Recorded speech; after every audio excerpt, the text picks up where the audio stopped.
Let's make the best cornbread you've ever had. With this recipe, we're going to make a golden brown, buttery, and perfectly moist cornbread that makes it the perfect side dish for any meal. You can find the link for the recipe in the description box below or at sweetysalado.com/en. We're going to mix all the dry ingredients in a large bowl, starting with all-purpose flour, cornmeal, white sugar,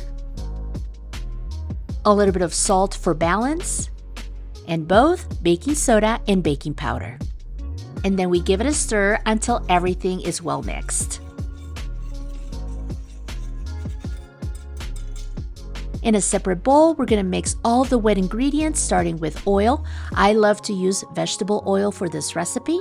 We're also going to add butter for flavor, buttermilk or a buttermilk substitute made by mixing whole milk with a little bit of lemon juice, and 2 whole eggs.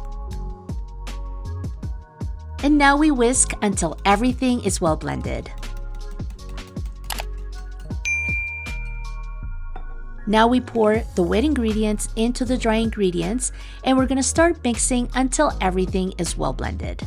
As you stir, make sure you scrape the bottom of the bowl and try not to overmix, because otherwise our cornbread is going to come out dry and dense. We're going to grease an 8x8 baking pan.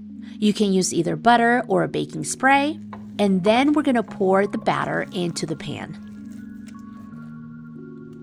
I'd like to give the pan a few taps to get rid of any air bubbles, and then we're going to bake it at 400 degrees Fahrenheit for about 20 to 25 minutes, or until you notice that the edges start to turn golden brown.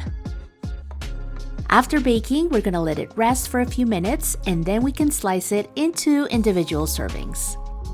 And with this easy recipe, your cornbread is going to come out golden brown, buttery, and absolutely delicious.